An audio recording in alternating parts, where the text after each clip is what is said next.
안녕하세요. 희수 엄마입니다.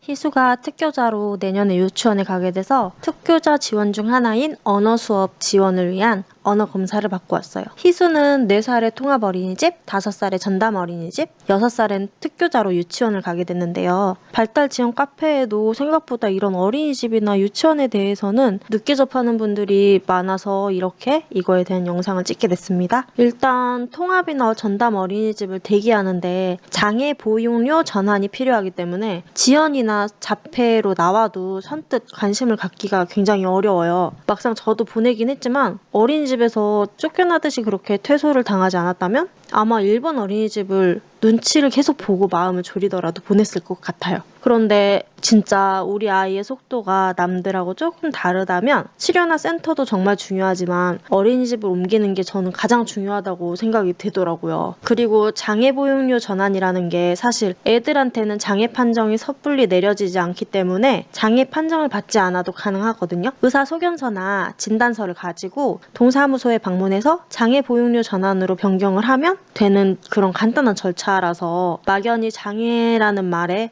우리 애는 아직 장애가 아니니까 라는 생각을 가지고 안 하기엔 너무 아쉬워요. 근데 저도 등록할 때는 저 장애라는 말이 굉장히 그 마음을 아프게 하기는 했어요. 희수가 느린 걸 알게 되면서 제일 잘하는 일 중 하나 아닐까 싶을 정도로 굉장히 만족도가 컸어요. 제가 모든 통합 어린이집이나 전담 어린이집을 아는 건 아니니까요. 제가 겪었던 것 위주로만 말씀을 드리면 제가 다녔던 통합 어린이집은 숲 어린이집이었어요. 통합 어린이집을 가서 제일 좋았던 거는 교사 대 학생 비율이 3대1이에요.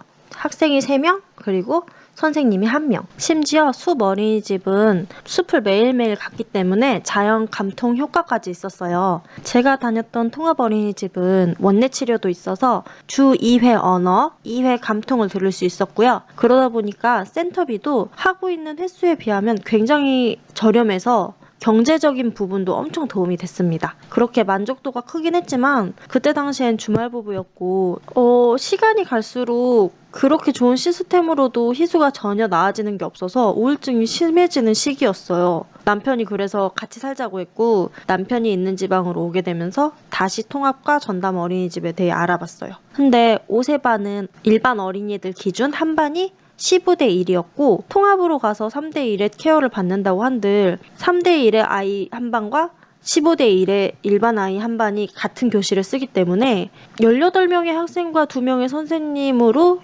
희수가 케어를 받는다는 게 저는 상상이 안 되더라고요. 어린이집을 옮길 때에는 무발화에 되는 게 거의 없는 수준이라 일반 아동이 주는 자극의 필요성보다는 개별화 교육과 선생님의 케어가 더 필요하다고 생각이 들어서 전담으로 결정하고 옮겼습니다. 통합 같은 경우에는 원내 치료를 찾기가 어려운데 전담 같은 경우에는 오히려 전담 어린이집의 원내 치료가 더 잘 돼 있어요. 옮긴 어린이집도 전담이었기 때문에 원내 치료가 있었어요. 작업치료, 언어치료, 재활치료가 있었고 주 2회부터 4회까지 중증도에 따라 치료 횟수가 정해져 있었어요. 희수는 작업치료를 주 2회 받게 됐습니다.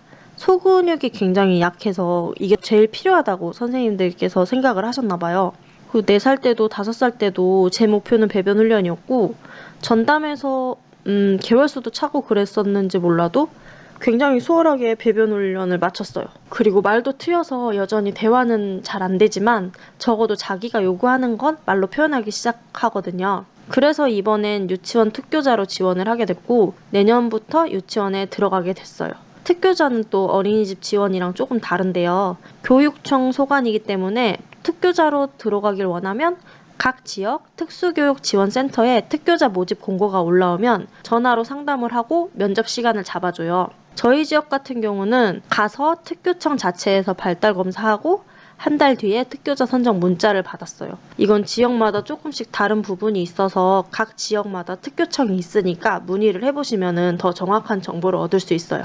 특교자도 마찬가지로 장애 등록은 없어도 됩니다. 특교자는 또 지원받을 수 있는 부분들도 어린이집이랑 다른데요.